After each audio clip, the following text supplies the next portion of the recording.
students that have already gone through on the incubator. Because there is nothing we can do about them, they have gone.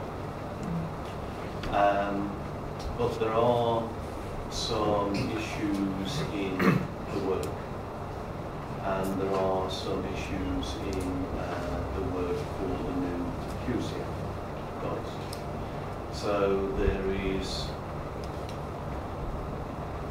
what I just asked is that if it's possible to send me the assignment briefs for the new qualification that you have upstairs electronically, or some of them, not all of them, but some of them for each unit, then I will give some feedback on each brief so that you have an example to follow.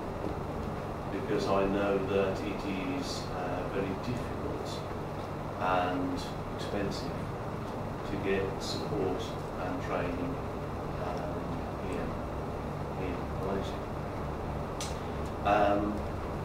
So I'm going to try and help you that way, but if I can highlight some of the problems that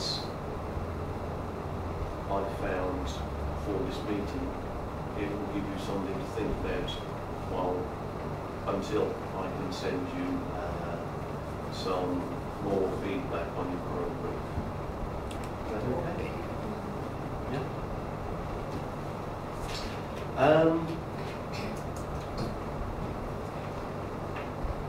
The unit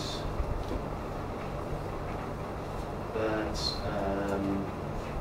I would like to focus on in the old qualification is the microprocessor systems, which was number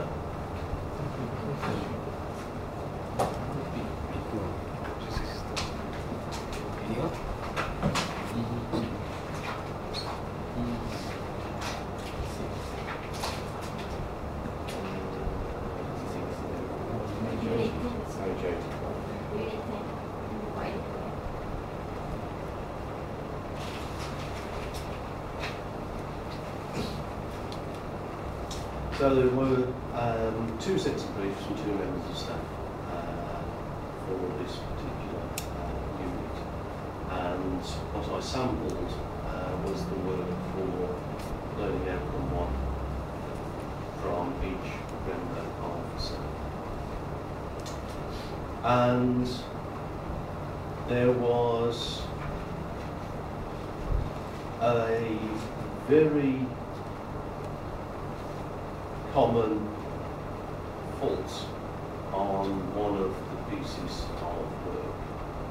Their first criterion is compare types of microprocessor device families.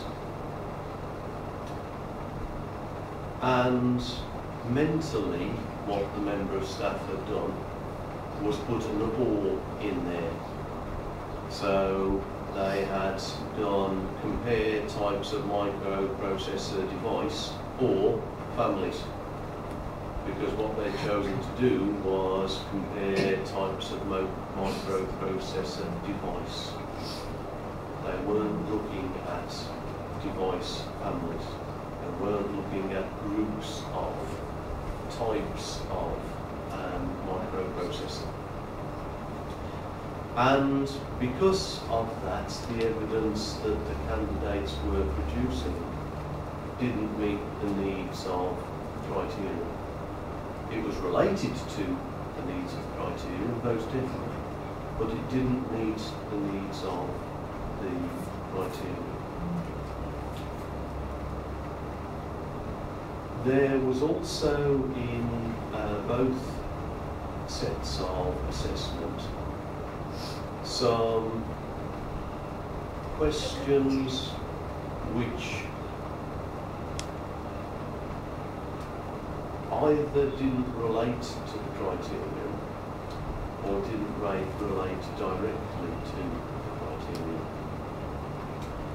So there was, in the second set for the same criterion, there was a question that was asking the students to perform a calculation for a particular instance of a microprocessor. And the students had done that to the best of their abilities. But it didn't ask them to compare different families of microprocessor, and that's what the criterion was.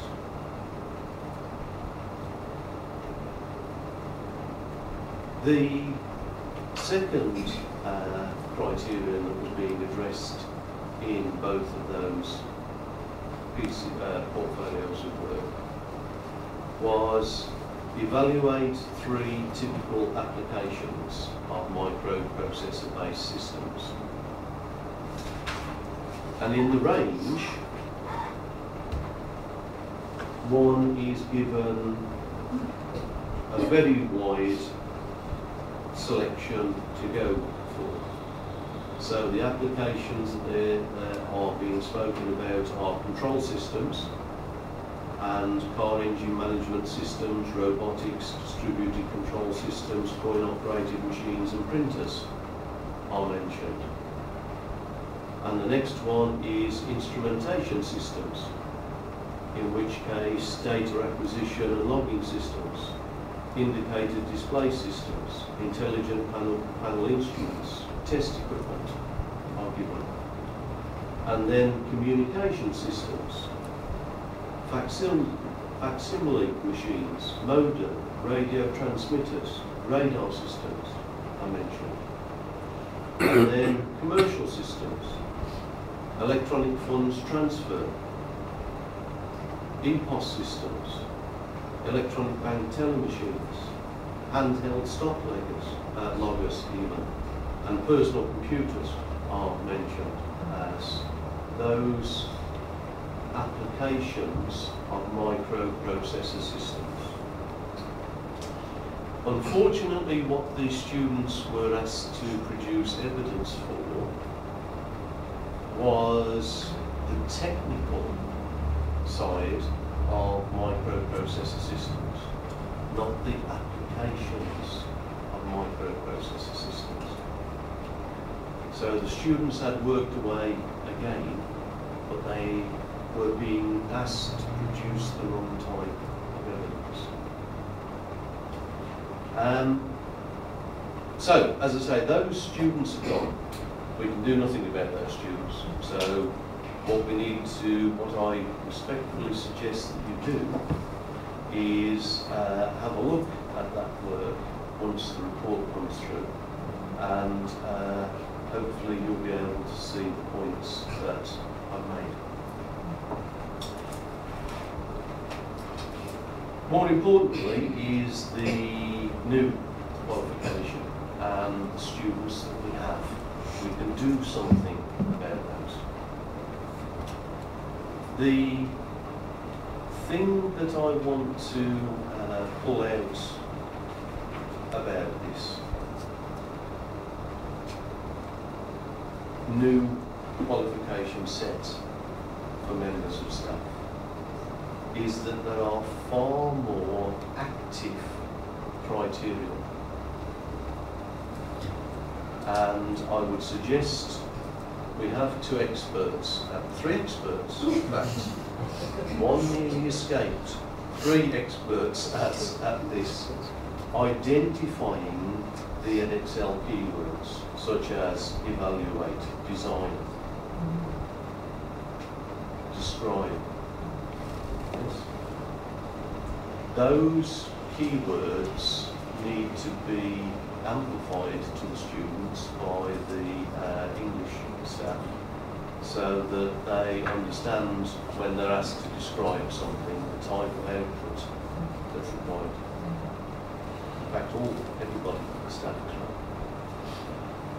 But in this new set of specifications, there are far more active criteria, and that gives you guys, as the assessors, much more of a challenge. So I had looking at business management techniques, which was the only unit where I had time to do any detailed work for the new specification. The students were asked to do an exam, a scenario-based exam with a case study, which is absolutely standard business management techniques stuff. We find this all the time. I would respectfully suggest that if you use case studies with your students, give them the case study a few days before, because there's no reason why they can't read it and get to know it before they go in the exam. Then the only English that they've got to cope with are the exam questions. They know the case study. And you're not giving them any advantage, they just have a case study to them. But the case study design is important, and the questions are important.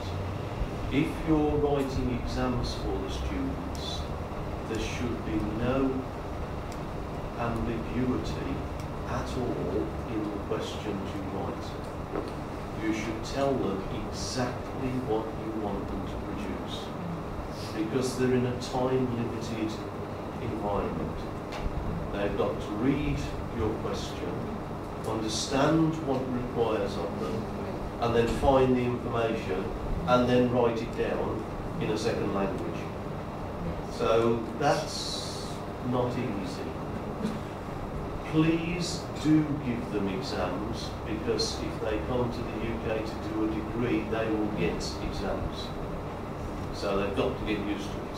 So what I'm saying now, don't stop giving them the occasional exam, but give them a fair chance. Let them have the case study in advance, and because they don't know what the questions are, they can only learn the case study. And be very, very clear in the instructions that you give them, the tasks that you give them. Let them know exactly what the output is going to be. And in this particular exam, we had 3 criteria again. Define engineering business functions, outline the interrelationships between the different processes and functions of an engineering organisation, organise work activities to meet specifications and standards. Now for the third one, they were asked to write about organisation, but the criterion is organised work activities. Writing about it will never ever give correct evidence for that criteria. So you can give them a set of work activities, a work schedule in an exam, and tell them to organise it, that's fair enough. But asking them to write about what it is will never give the correct criteria. This question for the interrelationship between different processes required a lot more detail. So an example would have been good for that. So asking the students to write about the interrelationship between processes, such as the interrelationship between sales and production. Because if sales decide they're going to sell 1 million widgets, production must be able to have the capacity to do it. And if they're going to sell 1 million widgets, then the people who do the stock ordering have got to do that in advance. And if they're going to sell 1 million widgets, the people from finance have got to find the money so that we can get the raw materials and pay the staff to produce 1 million widgets. And that's what the criterion is asking the student to do. And once they've been trained, the students can do that type of thing, but they need to be told that's what we're looking for. So when there is a question like that, an example is always very, very helpful to them. And to underline that, if I move on. Hello, JC. Hello. We're going to be a couple of hours late, you don't mind, do you? Just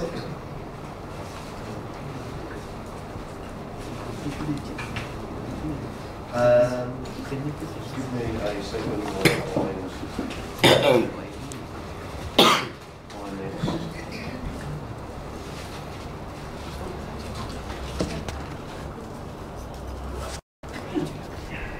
And microprocessor-based systems is the first one. Investigate microprocessor-based systems is the second one.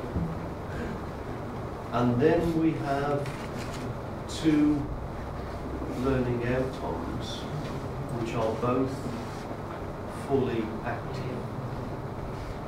Be able to design software, write and test programs for microprocessor-based systems. Be able to design and build programmable interface devices are all active criteria.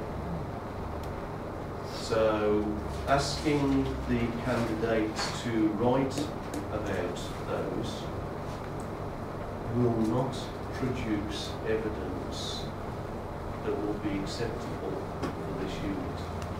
It's all active, practical work. Design software to a given specification. Write programs to implement the design. Test the software to ensure it meets the specification is first learning outcome. It's all active. Evaluate and choose programmable interface design. I'll try that again. Devices. Design, build, program and test an interface for an external device. Are all active things. They're not write about, they are do it. Which is great as far as I'm concerned, because the candidate should be able to do things. But it provides a challenge for you if you have limited hardware, and it provides challenges for you because you've got to capture the evidence as these guys do it. You can't sit them down in an exam. You can't send them away with an assignment. They've got to physically do this work. And you've got to design the specification for them. So writing several specifications so that the students can work and design the software and hardware requirements requires some thought. And there are a lot of active components like that in the new specification. So you will find far less describes and explains and analyses, and far more active words that tell the student to build something or do something. And that's the evidence that I'm expecting to see. And it's the only evidence that can be accepted.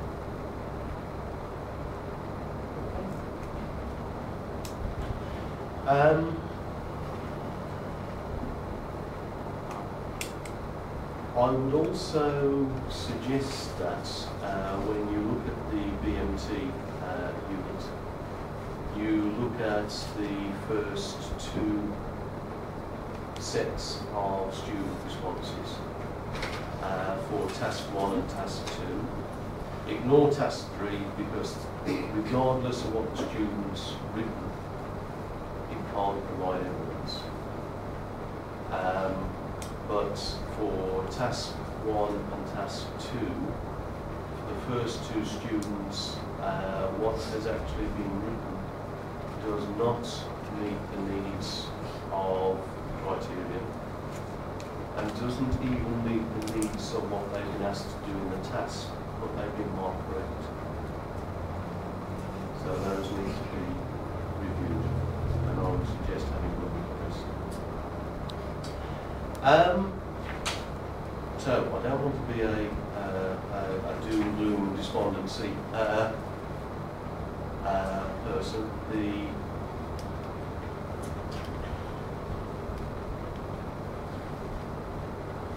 Generally, the work that students are producing is fine. What we've got to do is refine the tasks they're being asked to do so that they can produce the correct evidence.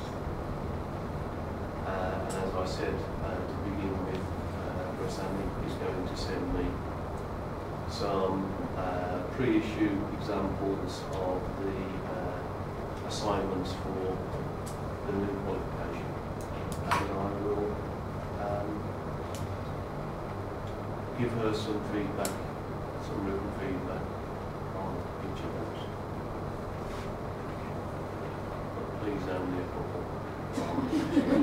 Don't send me all. So, a question. For the QCF, have all the students completed now? Not yet. Where?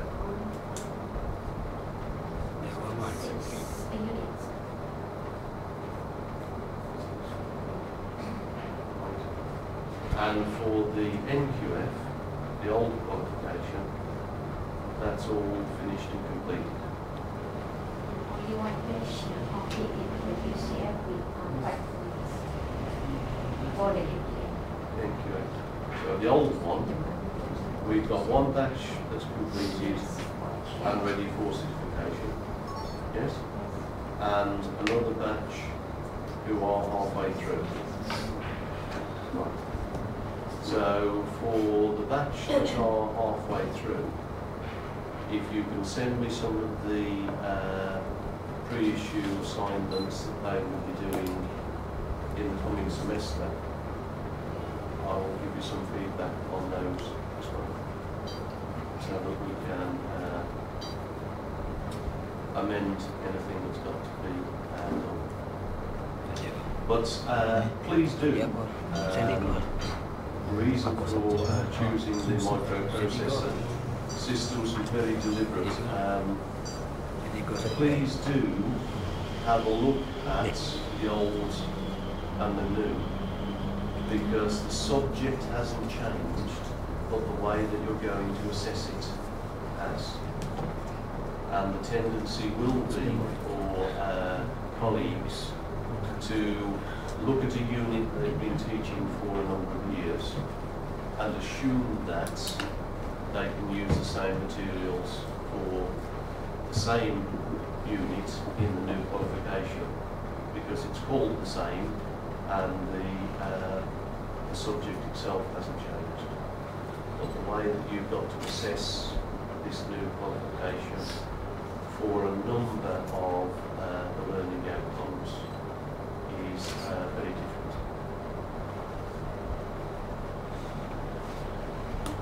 So, have we any questions?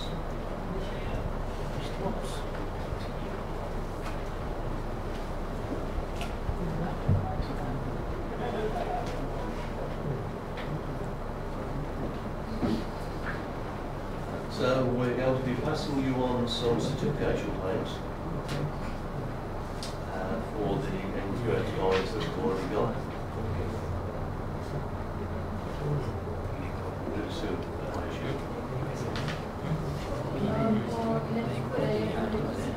Yes. Unit 101. So the building is fixed. So we should follow this. Right. Right. I'll answer your question and one that you haven't asked. So you get a bonus answer in that particular question. The new qualification has got a number of wonderful things within it. Being graded is one thing, and accepting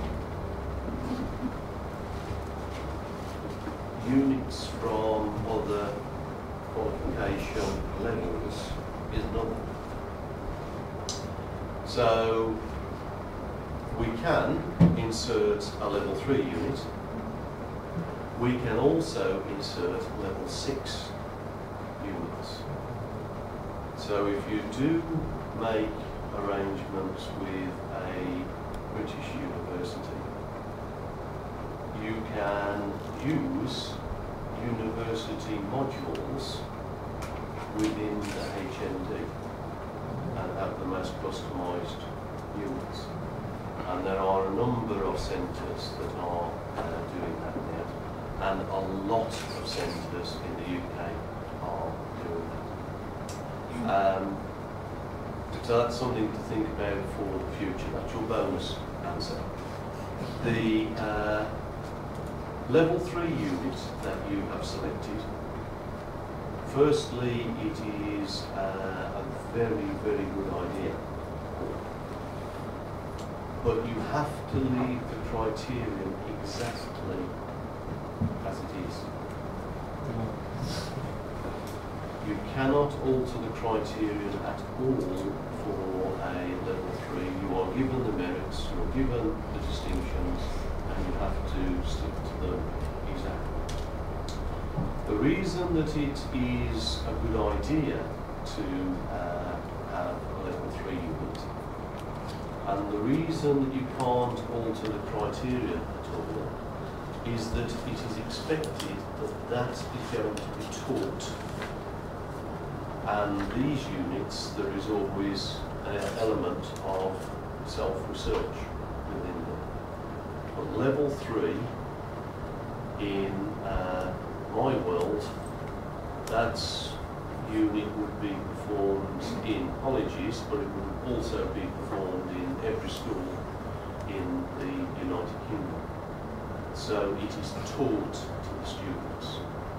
You teach them, and they are going to produce sir or madam's correct answer for you. Whereas with these units, we're looking for their opinion much more. We're looking for higher level learning skills out of them. What we're looking for there is for them to acquire skills and knowledge. And it tells you exactly what skills and knowledge they're expected to acquire. Some centres have tried teaching that along with the equivalent higher unit. It doesn't work because the assessment just doesn't work. So if you're choosing electrical electronic principles here and the electrical electronic principles for higher, it simply doesn't work if you're trying to teach the two together. You can't assess them because the assessment is quite different. One thing that you will have to be careful with is you will find criterion descriptors, the key words in there are often the same as the key words here. So if we ask a level 3 student for a description, an explanation or an analysis, especially with the explanation or analysis, we're expecting something much more using the same words from a level 5 student. So we are looking for very basic descriptions and explanations from a level 3 student and far more detailed from a level 5 student. So yes, please do it. Very good idea. Don't change the criteria.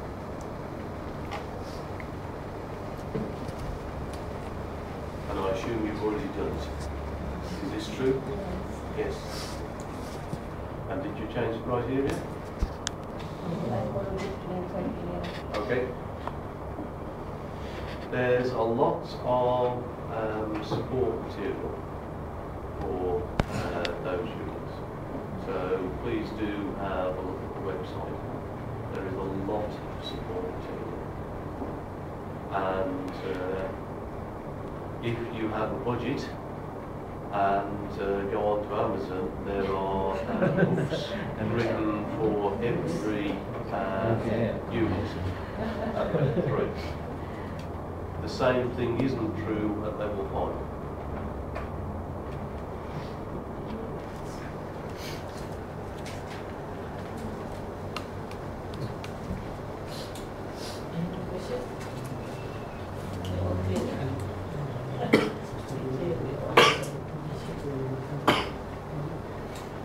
Right, well, thank you very much. With God's will and JC's forbearance, I might see you next year. You're going to retire. Well, I'll have to come and visit you because I can't come to Malaysia without teasing. Like teasing. I will see you next year. Please remember that within reason, if you have questions, if you have tasks that you're writing that you want to look at within reason, then please do direct them through Sammy and she will send them on to me. I'm more than happy to do that. As long as it doesn't mean every task for every assignment in all the units. I prefer not to write a course for you, but I am more than happy to help if I can. Because what you're doing isn't easy. Because in my country, if a assessor has got a question about how to apply a criterion, there'll be somebody else in the place that they're working that's teaching BTECs, or the college down the road will be teaching BTECs, or there's BTEC head office and they've got experts that they can phone up very cheaply and ask questions. None of those things apply to you. So you are trying to work with qualification sets that is now new, and it's difficult to do that without the correct support. So if you get a chance, there are courses, there are BTEC courses and things being put on, in sets being put on. If you get a chance to attend them, one of the most valuable things that you will get from them, JC won't agree with this, one of the most valuable things that you'll get from them actually is meeting other people that are doing BTECs in Malaysia. Because it doesn't matter what BTECs they're doing. It can be a business or it can be a hotel and catering BTEC. But they'll be dealing with units that look the same as yours and use the same descriptors as yours. And a description for a hotel and catering student at HN is no different to a description for you guys. The elements that make up an acceptable description are the same. Thank you very much indeed. Thank you for your hospitality. I'm sorry for making you work during the holiday. And I hope that you'll receive proper compensation for being made to work during the holiday. Thank you very much indeed.